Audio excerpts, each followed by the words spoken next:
A throw by Merton. It is a collision at the plate. And Pierzynski not only bangs into Barrett, bangs onto the plate, and here they go.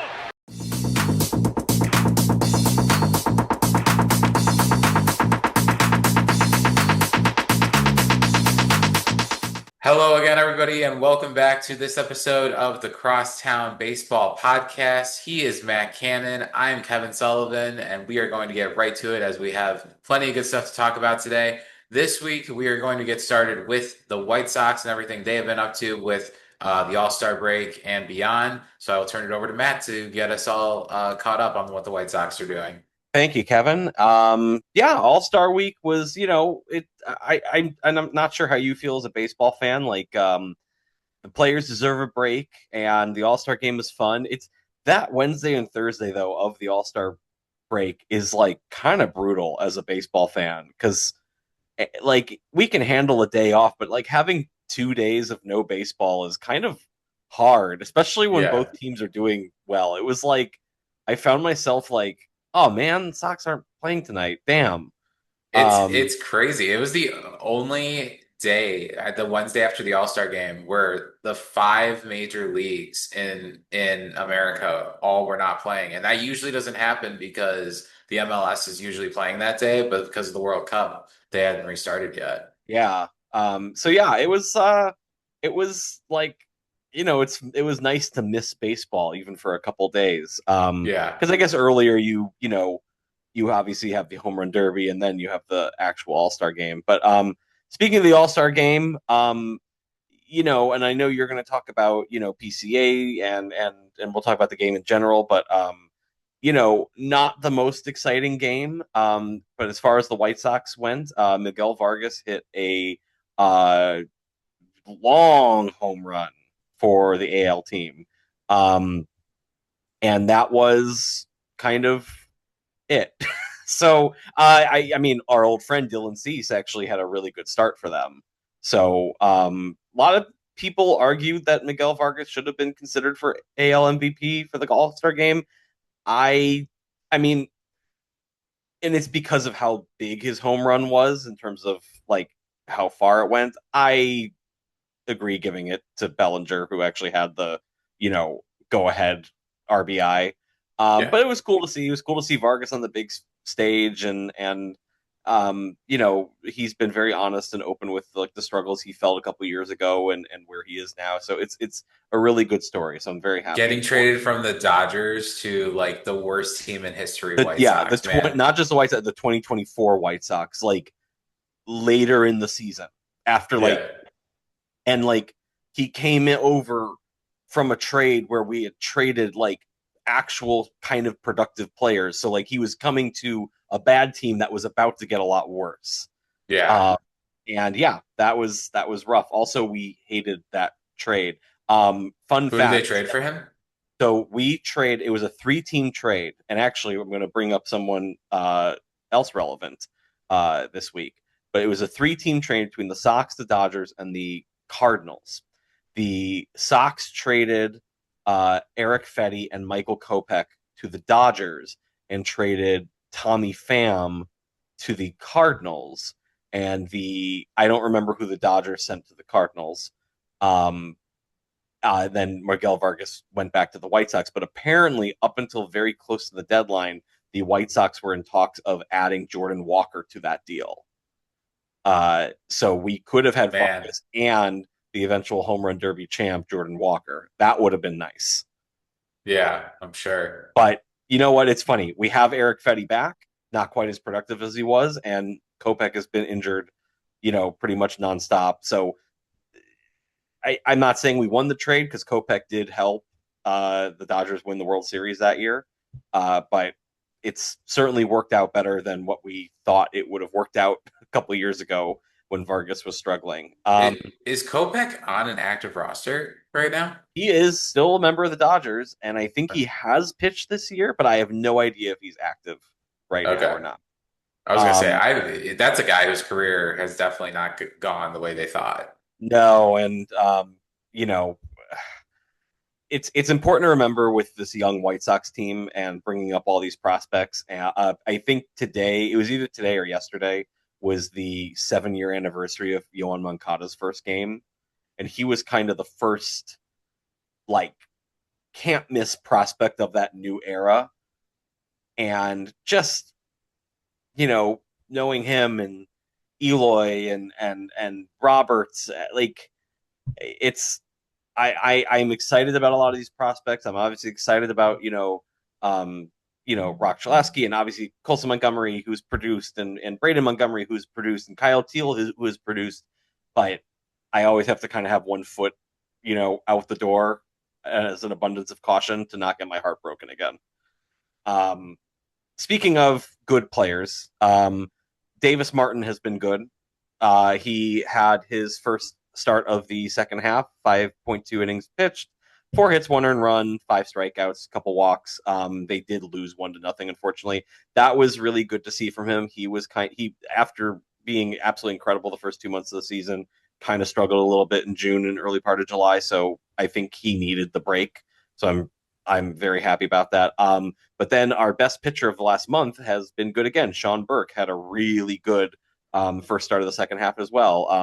6 2/3 innings pitched, 2 hits, 0 earned runs, 5 Ks, only 1 walk, and they won 3-0. If Martin and Burke can be really like as good as they have been, that's really good news, especially if we do add anybody at the trade deadline. Colson Montgomery got off to a nice start. When he hits for power, it's great. He is striking out a lot. I know the stats are 16 strikeouts in the last 10 games. He's always kind of been a strikeout machine. If he can connect for power, it's great. He needs to hit more doubles.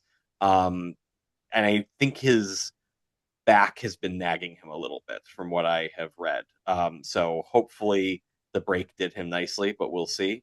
1-2 out of 3 against the Jays, including one of the games 12-4. That was great to see. They scored 12 runs in a game and then score 0 the next day with the exact same lineup. I was actually really, really excited that Will Venable like for the first time in a while used the exact same lineup day after, and then 0 runs. So go figure. This week we are at the Texas Rangers, and then we are hosting the Astros. So it is a Texas-filled week for us. And we're 1 game ahead of the Guardians in the Central still. And hopefully it stays that way. I think the Guardians and Twins have a series this week. So I feel like I'm rooting for the Twins because I don't see, even though they've been better recently, I don't see them as big of a threat as the Guardians. So I'd like them to knock the Guardians down a couple games. Makes sense. Yeah, that's my Sox. Good All-Star break, good weekend of baseball. Excited to see what the future brings, but also cautiously optimistic in case my heart gets broken again. Speaking like a true Chicago sports fan. Absolutely. Not fully committing when they're good, just in case things go south. We know better. No, I brought up Moncada. I brought up, I was at one of Michael Kopech's first starts. His first 2 or 3 starts, were all interrupted by rain. It was kind of crazy. Yeah. And then you remember this story.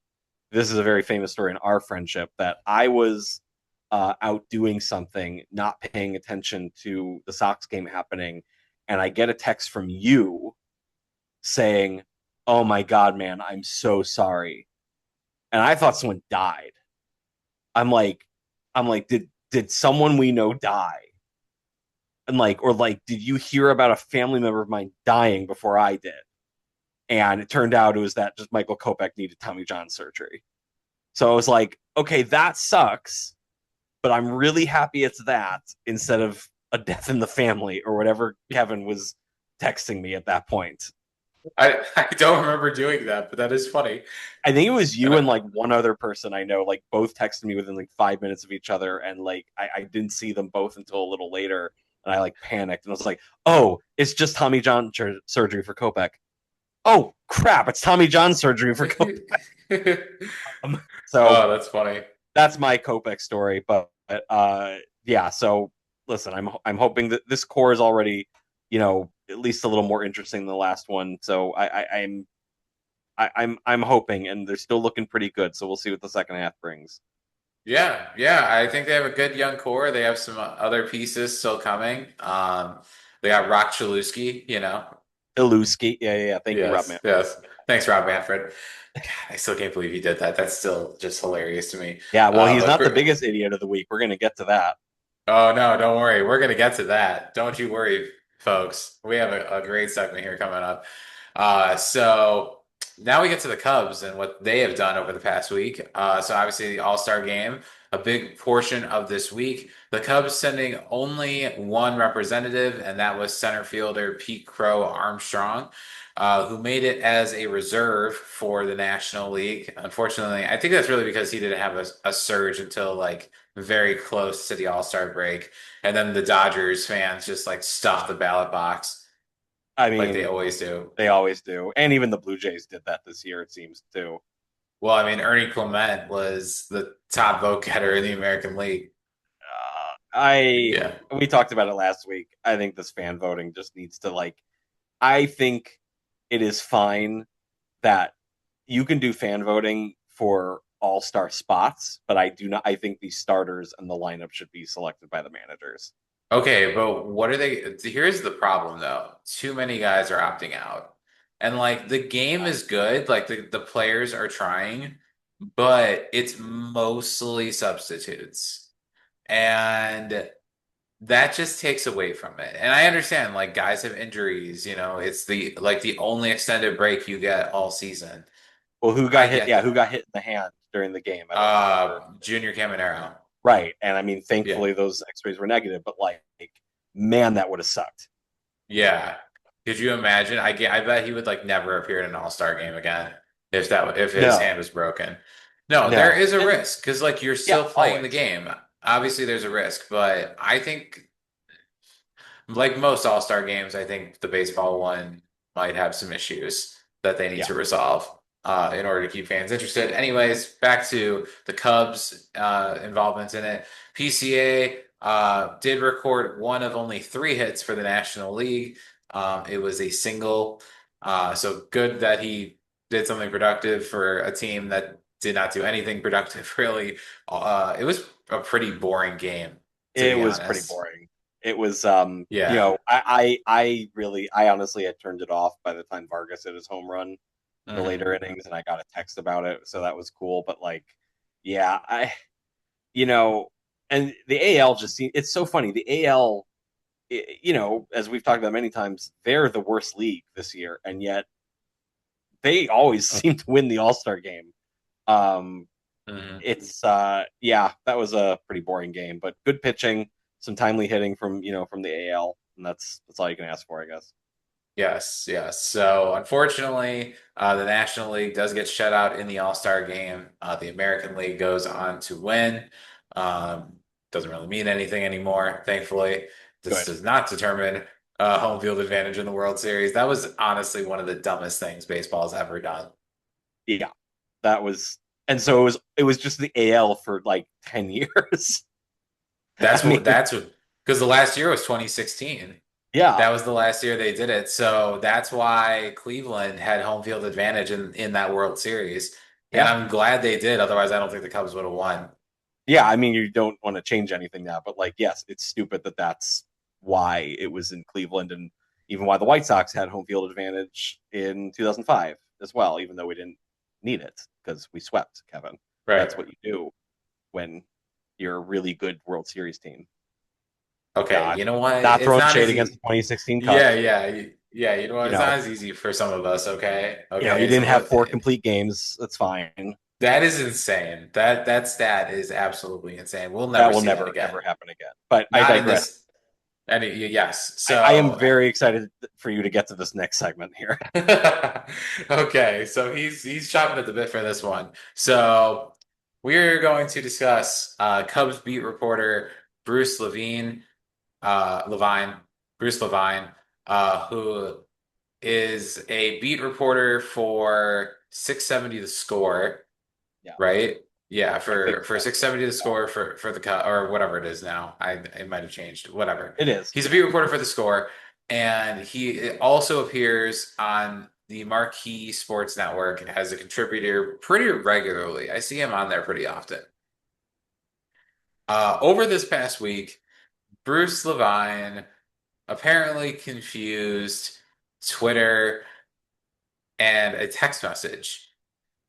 Because on July 13th, 2026, at 7:46 p.m., Bruce Levine tweeted or posted on X, whatever it is called now, uh, quote, "You and the other coaches have been the stars of the team, being 12 games over 500. Let's hope Twinkle D and Twinkle Dumb don't sell you guys out like the 2025. Enjoy the letter T, the family time, pal." End quote. A lot to That unpack. yes. So first of all, can I tell you my favorite part of this tweet? That he screwed up Twinkle D and Twinkle Dumb. That it's Yeah, because it is Tweedledee and Tweedledum, and so he can't even get that right. No. That's my absolute favorite part. This is a classic example, friends, of boomers failing at technology. Well, okay, so I tried looking up how old he is, and I really couldn't find it. But like the picture he uses on Twitter, I know he's used for the past like 10 years. Yeah. So he's probably like close to 70. Yeah. If not, he might be in his 70s. But like there are two reporters that I put in the category. It's him and Bob Nightingale. They are always like rushing tweets or just it's just like the craziest thing. This is the worst of it though, to send a text message or what was meant to be a text message criticizing the front office. I mean, that is huge. Yeah. And this might have been like maybe he was trying to send it as a direct message. Who knows? Like on X or Twitter or whatever. I don't know, man. I don't use Twitter that much anymore, but like it's pretty clear when you're like writing a tweet versus sending a message. Right. No, for sure. I agree. And I don't use Twitter anymore, but I know what it looks like. And yeah, you're right. This is rough. And just to finish the story, he did apologize to the two gentlemen that he was apparently referencing in this tweet as, quote, Twinkle D and Twinkle Dumb. And that was the current GM and president of the Cubs, Carter Hawkins, and Jed Hoyer is allegedly who he was referring to in this tweet. Well, and what's funny is like, okay, clearly like he's a Cubs beat reporter. So like we know that's who he's referring to. Right. But then like the next day, was it Hoyer or somebody like acknowledged like, yeah, we talked about it, we're fine. And I was like, oh man, now we're like just acknowledging that's who the tweet was about. Because you could have just played dumb being like, yeah, I don't know who that was about. Yeah. I guess it was just like so obvious who it was about. I don't know if it was to Craig Counsell, or one of his coaches, like, who knows. It was definitely just someone on the coaching staff. And yes. I would have to think this was probably to Craig Counsell. That's just my guess. But obviously I'm just guessing. Yeah, it's what it sounds like. But yeah, it's I mean, Bruce has like said some really like he's tweeted some stupid stuff or like inaccurate stuff or like using horrible grammar. At times you have to think this is going to be like okay, I'm going to read before I tweet now. That being said, I think it was Bob Nightingale that tweeted out a few years ago, like when Aaron Judge was a free agent, that's like Aaron Judge is headed to the Giants, and then that was not accurate, and then he still tweets out stupid crap. So like, well, who was the one that called him Arson Judge? Arson Judge, that's right. Yeah. Was that Nightingale or was that? I think that was Nightingale. Yeah. Oh my God, that's so funny. So yeah, that's just a crazy story. It's not often you get like mistakes like that like directly criticize the team's front office from your own beat reporter. Like that's Well, the thing is, I don't disagree with him. Like, I don't nobody does. disagree with him. And probably Yeah. Craig Counsell doesn't either, from what it sounds like. Right. Like, they did not do enough at the 2025 trade deadline. They really didn't do like anything. Right. So, I don't disagree with it. Just the way this happened is obviously very unfortunate for him. But if Bruce Levine somehow happens to see this episode of the Crosstown Baseball Podcast, Bruce, it's time to hang it up, buddy. Just go retire somewhere. You know what? That could be, yeah. You've been doing this a long time. Technology's finally, has technology has finally caught up and produced something kind of crazy for your life. And yeah, it might be time, but It's time. it's just a funny story. And if it's really water under the bridge for the Cubs front office and Craig Counsell and Bruce Levine, like, great. I have to imagine though. I mean, Hawkins and Hoyer have to be a little pissed off.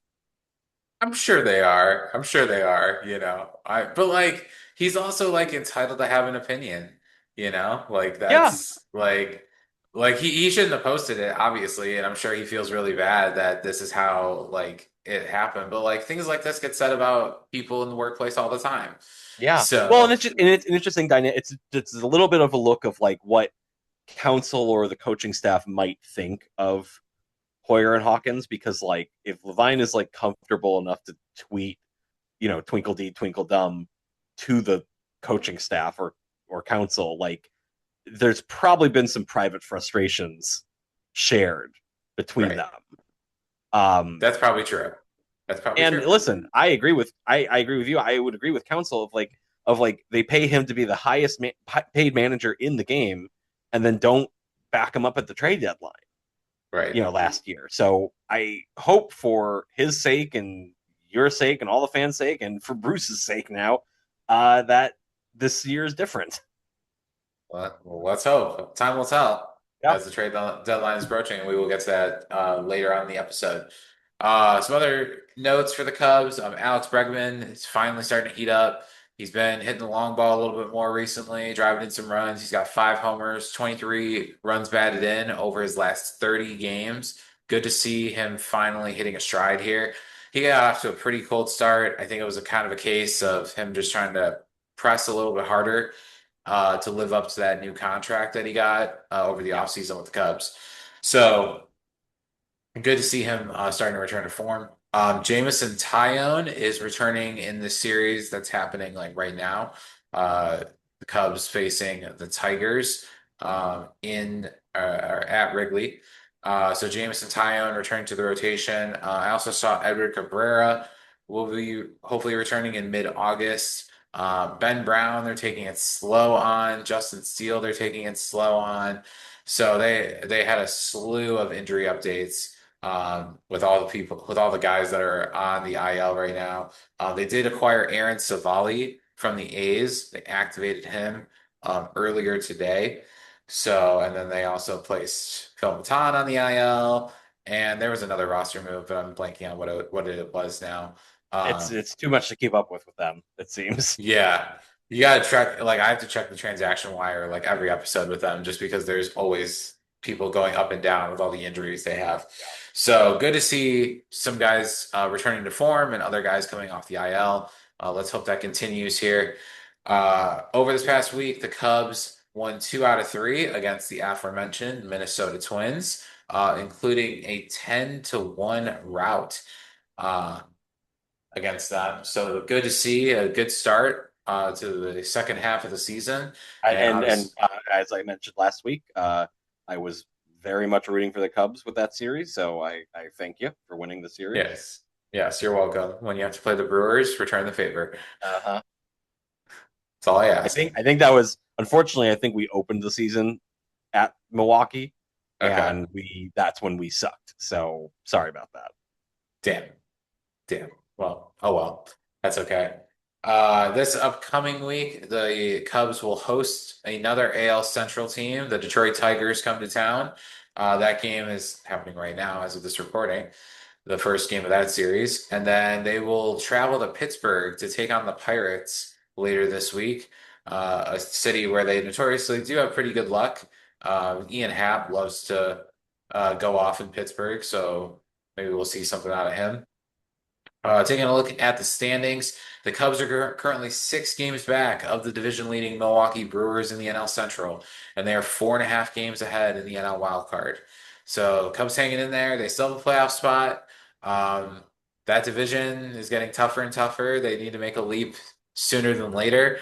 It'll be interesting to Yeah. see what they do at the trade deadline to address some of these potential flaws here.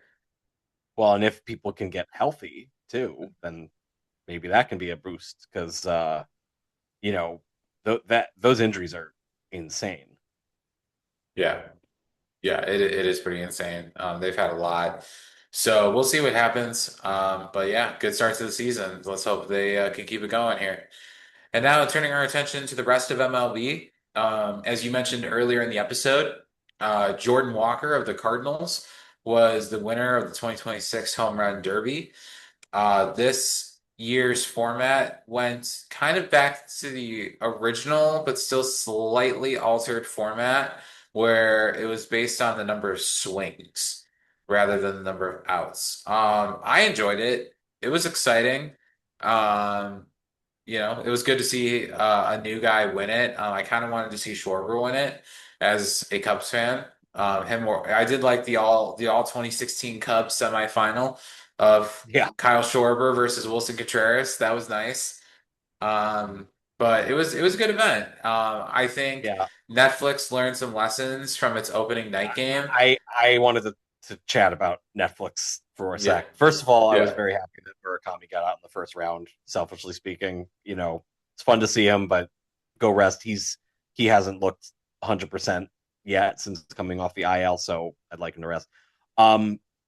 Yeah, I agree with you. Home Run Derby, the format I think worked. It was exciting. I don't know if I really prefer it to outs versus swings, but like it's not. It worked, and it was definitely better than the last few years of the timer. So I give the format like a solid 8 out of 10. The Netflix broadcast was atrocious. I mean, awful. I mean, they were inconsistent with camera angles. They were inconsistent with, they didn't have the right stats up. They didn't have the right info of like what the previous batter hit. Like it was crazy how bad Netflix's broadcast was. It shocked me because like yeah. people complain about like the Apple TV broadcast and the Peacock broadcast. And I think maybe they're not as good as like what Marquee does or what Chicago Sports Network does, but like they're fine. This was really bad, and I saw they're just in a bidding war for the World Series too, for like starting next year or something. And I mean, again, like you said, I hope they learn some very valuable lessons. But like, damn, that was really bad. I mean, I do think that is to like yes, that it was bad. That like and it was just like awkward at times. Like the studio team of like Rizzo is good. I like Rizzo. Mm, Pujols is good. Bonds is like kind of awkward. He's not like very charismatic on no, camera. But he's only on there because he's like he's the home run king. yeah, Um, it felt awkward at times.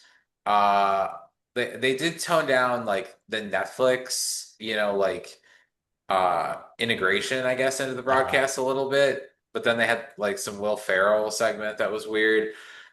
Yeah, It's like they're trying too hard, but like if my memory serves me correctly, I think when the Apple TV broadcast started, like those were pretty bad at first too, because they were trying different yes, they've things. improved. Yeah, so like I do think there's a bit of a learning curve in like okay, like this worked, this didn't. I'm curious to see how they do with the Field of Dreams game. If maybe they learned some lessons. But yeah, the angles were weird. It's like they're not catching the ball. They weren't Well, it's like showing some I'm of the not like you're. swings. I'm missing swings. Like just show the pitcher, pitch the ball to the batter. Right. I And don't then need show any the ball where it lands. right. I don't need any fancy cams at weird angles. Just show me the goddamn home run derby, please. Right. Right. Exactly. Interestingly enough, Jordan Walker is the first Cardinal to ever win the home run derby. It shocked me that that Pujols never won it. Jim Edmonds, even yeah, that McGuire. McGuire, right? Like that's shocking, honestly. Yeah. So McGuire was really only there though for like the last like 4 years of his career, and he was getting everyone older just at that remembers point. McGuire as a Cardinal because of the '98 season, and then he had a few good seasons after that too. You're right, Hmm. because I looked at his career recently. I was like, oh yeah, he was on the A's for like the vast majority of his career. He would probably be more known as an Oakland A if it wasn't for those home run seasons with the Yeah, Cardinals.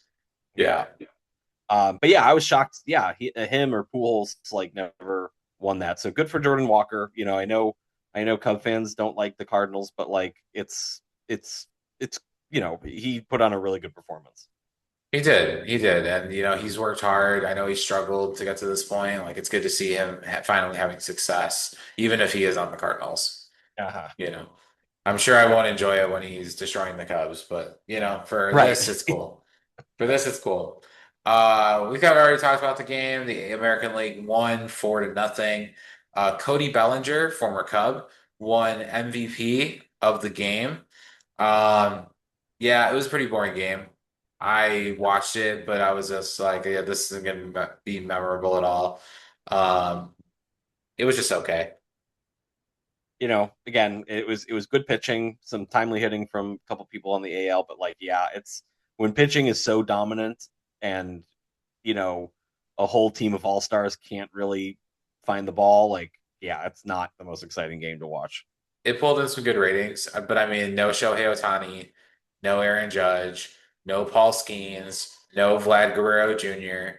You're missing your big name guys, and like, if you're gonna have an all-star game, you have to have your big name guys. Yeah, They at least have to be there. Um, it was just like disappointing that it was just like there were guys I'm like, who is this? I've never even heard of this I guy. know I had several of those moments. Yeah. Yeah, So it's a problem that Major League Baseball needs to address. I like how hockey does it. If you got selected to the All-Star game in the NHL and you miss it, you automatically get a one-game suspension. yeah, wow, I didn't know that. That's Mhm. as Kevin has mentioned before, my knowledge of like every other sport is extremely limited. So, but that's very interesting, honestly. Yeah. Yeah. So that might be something that maybe MLB pursue something similar just to get these guys to Mhm. play. But who knows? I'm sure that'll be talked about in the CBA negotiations that Well, so we can't wait for. let's talk about next year's All Star game really quickly while we're Yes, on good that call. subject. So, uh, it's going to be at Wrigley. Um, Hopefully. I, well, so that's the big thing, isn't it? Um, I I really, as we've talked about, I do not think the season is starting on time. Yeah, I I don't think think so either.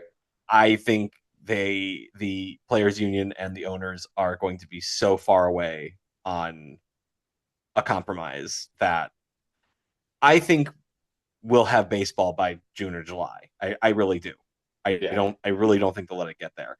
But I don't know what that means for the All-Star game.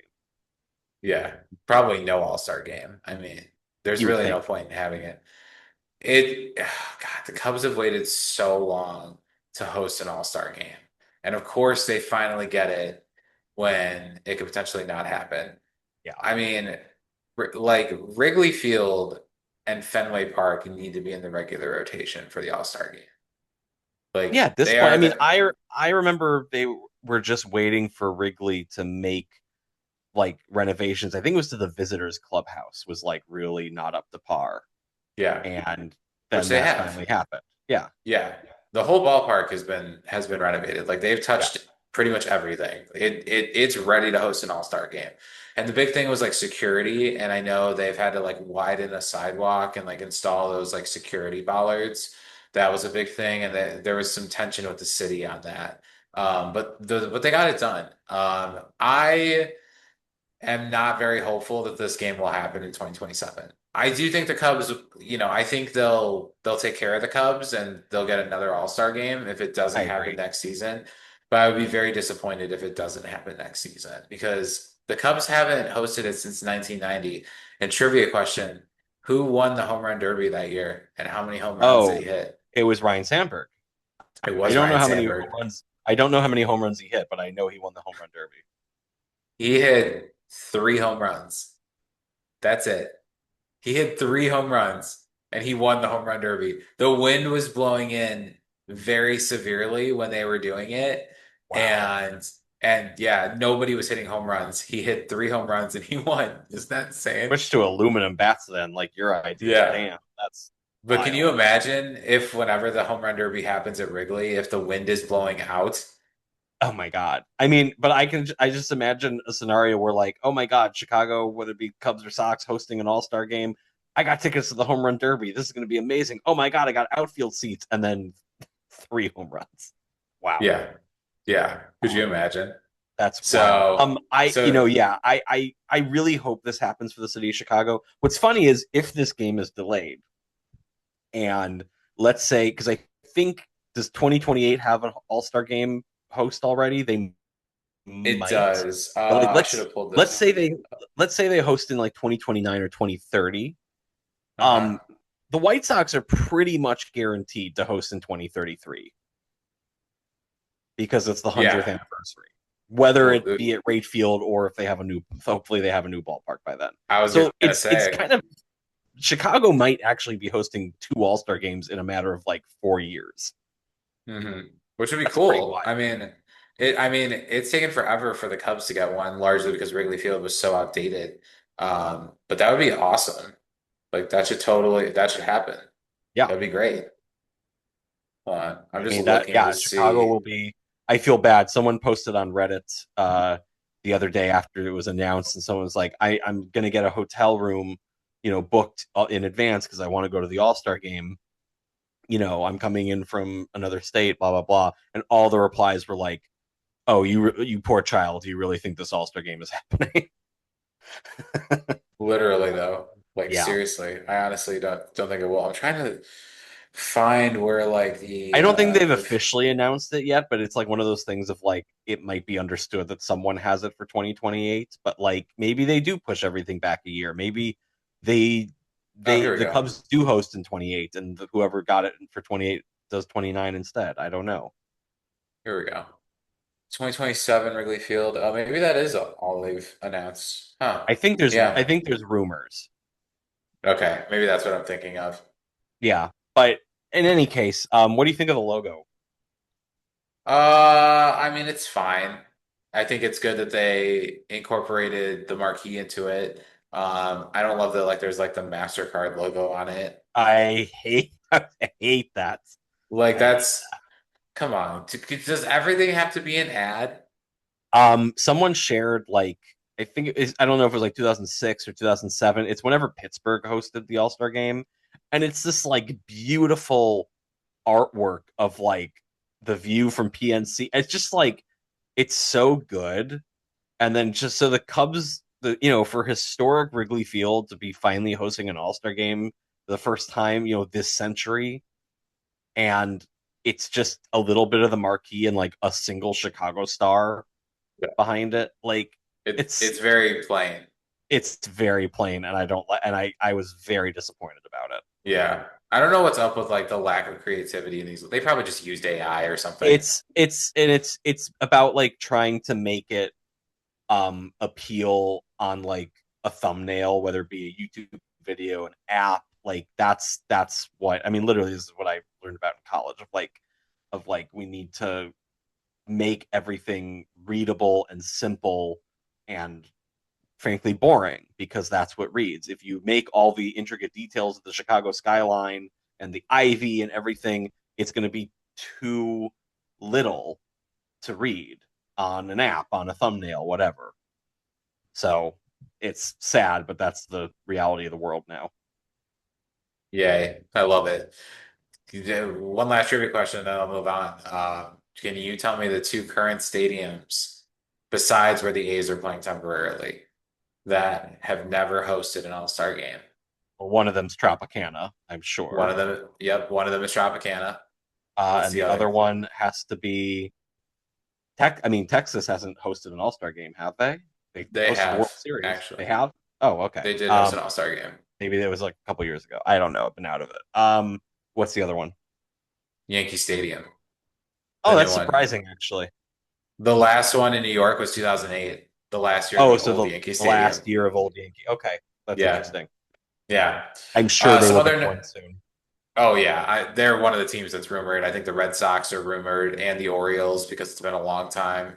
Wow. The AL East, maybe Toronto at some point. But anyway, we'll see what happens there. So, looking at some other notes from around the league, the Brewers acquired Lance McCullers Jr. from the Astros. That's an interesting trade for them. McCullers has not been that good this year. He's been injured a lot over the past couple of years since helping the Astros win the World Series in 2022, right? Yeah. Yeah.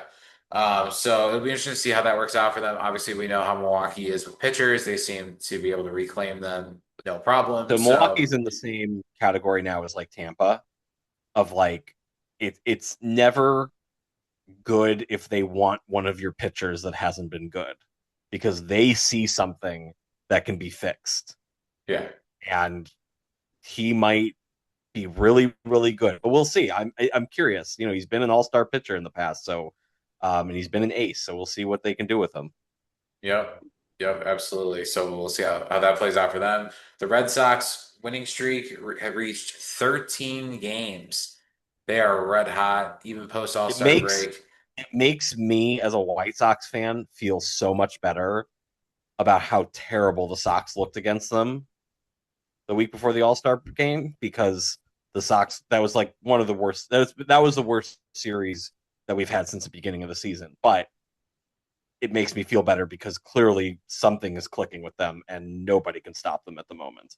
Yeah, yeah, they are red hot at the moment. So as you and I Um, talked about last week, unless they lose the next few series before the All-Star break, they are going to be buyers. you mean the trade deadline? Yeah, excuse me, the trade deadline. Yeah. Yeah, yeah.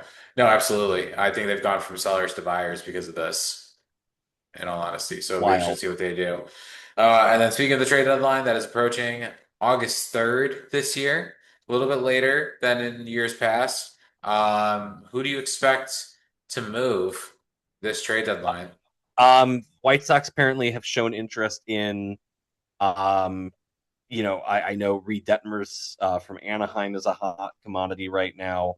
They're going to be interested in guys with control but like maybe some reclamation projects. I forget who it is. There's someone on the Mets who is, I think, currently undergoing like a rehab assignment that they might be interested in. I don't anticipate them overpaying for rentals.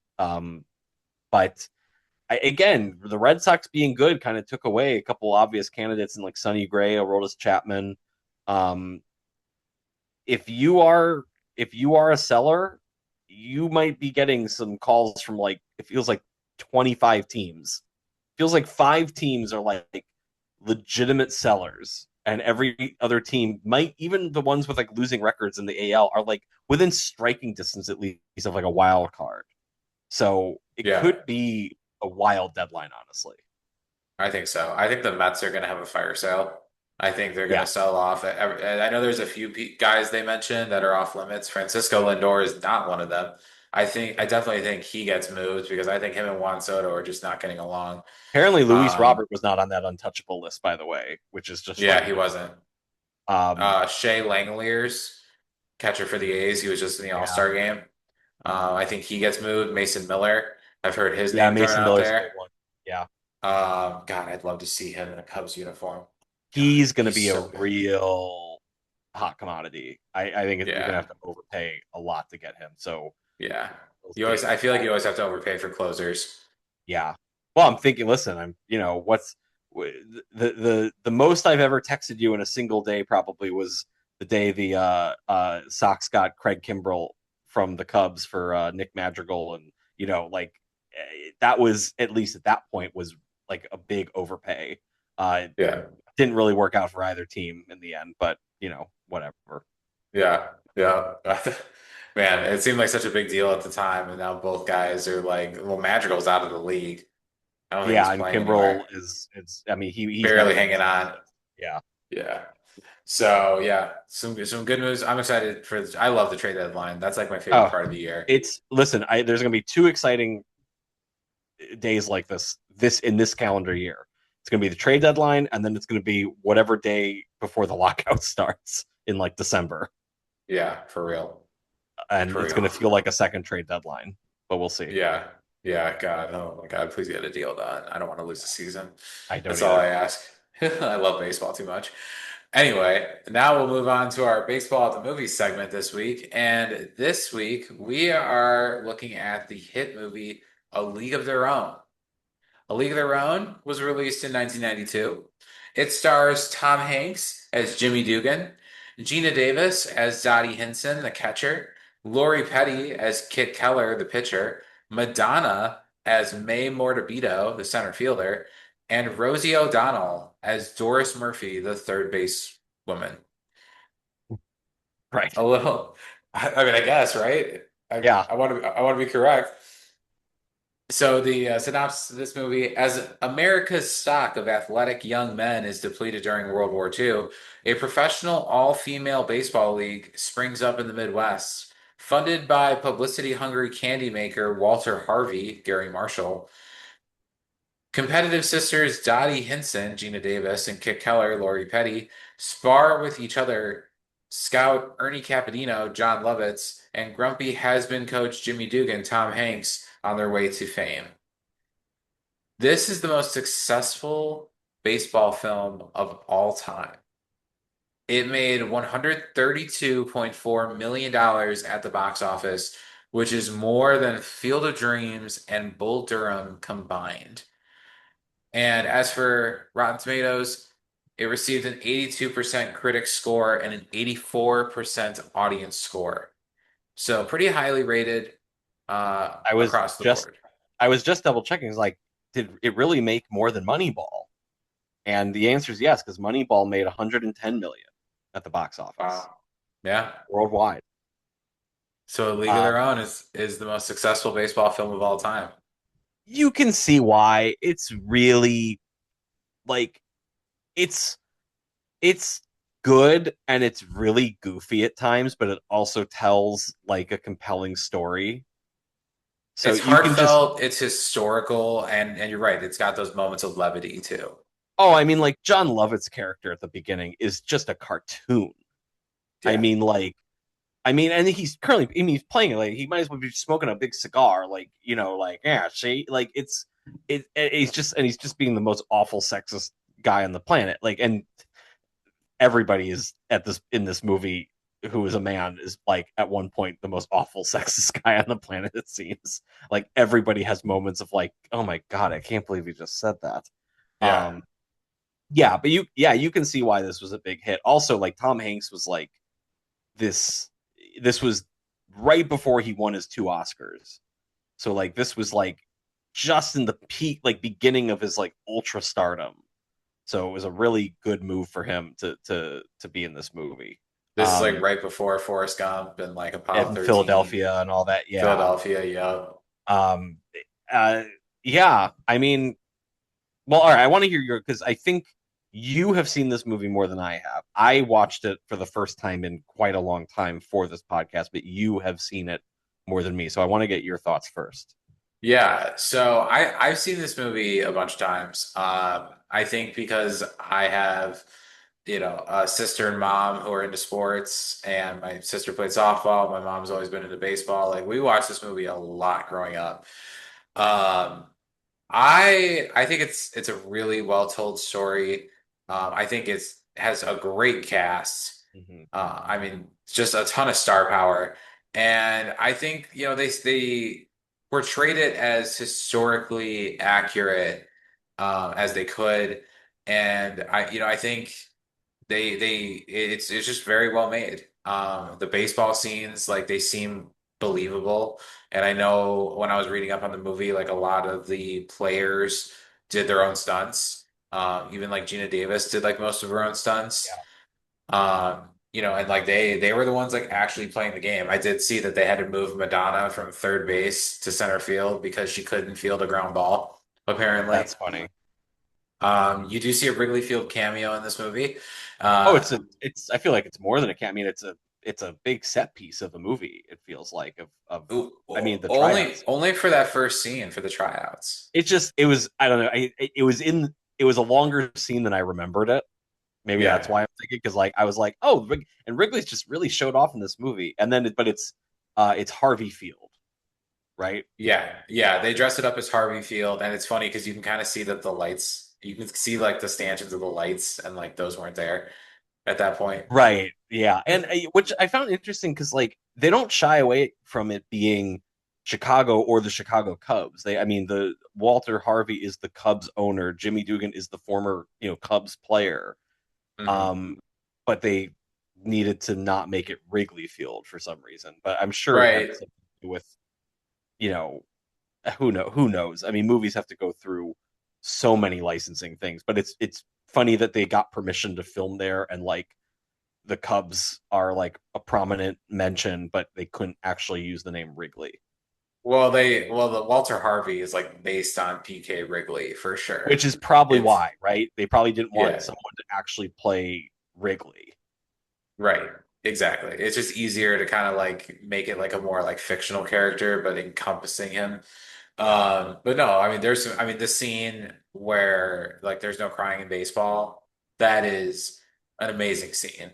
It's hilarious. It's hilarious, but it's also what I got from this was, and I watched this with my wife, who truthfully could not really get into it because it's just, I mean, until Dugan and the players start like until the story starts to come together of like this is a team, this is something to care about. The whole first half of the movie is just so cartoony and sexist and it's very cringe and she couldn't really get through it and I respect that. Um but the crying in baseball scene, it's funny, but it's also sad because this poor It woman is sad. Yeah. who like we just saw like two scenes beforehand who was like kind of a terrible mother and like a very like kind of weak person because she like goes to Jimmy Dugan and is like, "Hey, so my husband who is not employed has told me that I have to watch my kid, my horrible awful kid who almost kills us in a bus accident." Um, you know, and then she's the one who like cries and it's I mean it's funny but it kind of just I kind of saw it in a new light that I had never seen it before so I appreciated that. For It is sure, like for sure. Tom Hanks is so good in this movie. He is He really so is. despicable and drunk and then you know only he can have an arc where he's like this awful character to become someone like you really root for. Right. Yeah, it has a very redeeming quality by the end. But yeah, he does start as like kind of a very shady, kind of questionable character. His entrance into the clubhouse where he just goes and takes the long piss. I mean, it's like right out of Austin Powers. It's Yeah. so funny and so ridiculous. Yeah. It's and it reminds you that like before he was this like multi Oscar winner, he really was like you know this comedic actor. So Penny Marshall, who directed this movie, directed him in Big, and like yeah, you can see that side of him, but you also see kind of his future as this like really great dramatic leading man because of what Jimmy has to kind of become later in the movie. So it's a great performance, and I love Gina Davis in this movie. I love Gina Davis in everything, and it made me sad where like she kind of had to take a long break. Um, I just yeah, I think everyone's really good, but uh, yeah, it's interesting. So yeah, I mean, no, keep going with your thoughts though. I'm curious because yeah, you are more attached to this movie than I am. Yeah, I mean, like I like that, there's like the scenes in Cooperstown, showing the Hall of Fame and like the Yeah, exhibits and the opening. And I know and that's in the softball scene. There are some actual players from the actual AAG PBL. And I think this is it's one of it's like 42, right? It's an important story to tell that this league happened, and now we're seeing the effects of it today, right? The Women's Professional Baseball League, the WPBL, is about to start, or maybe they have started playing games this year.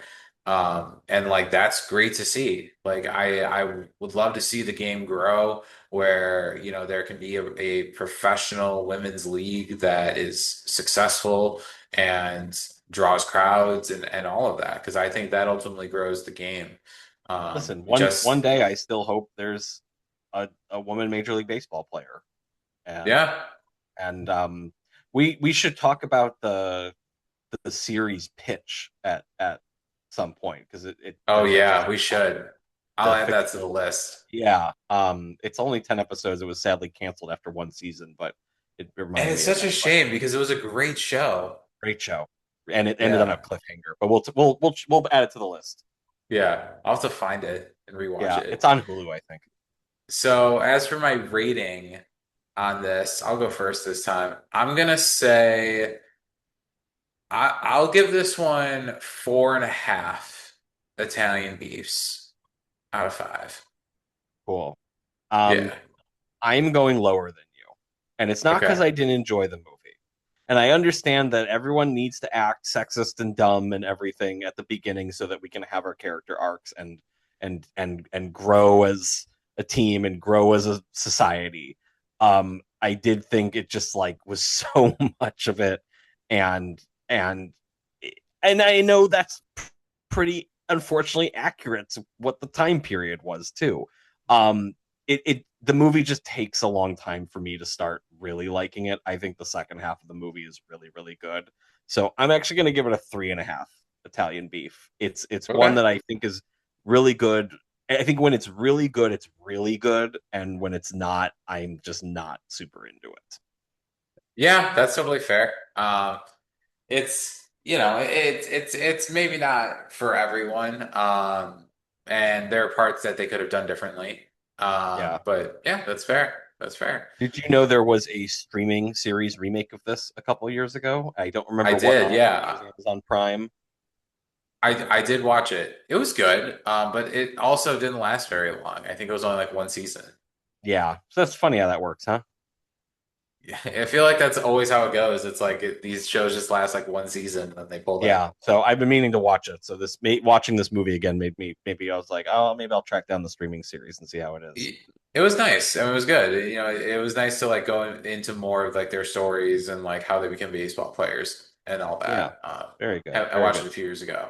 Yeah, So next week we're going to be previewing a more modern baseball movie, and that is with the current host of the Tonight Show, Jimmy Fallon. We're going to be watching Fever Pitch. shout out to my dad because I think one of the first episodes he loves baseball movies, but very randomly he asked, "Are you doing Fever Pitch anytime soon?" And I was like, "It's on the list." I think he just watched it on TV or something like that. So, Dad, next week is Fever Pitch. Look So, forward to so it. make sure to tune in, Mr. Cannon. We want you to listen to Yeah, our review of Fever Pitch. Yeah, well, I'm excited for that one. That's yeah. it's a It's funny movie.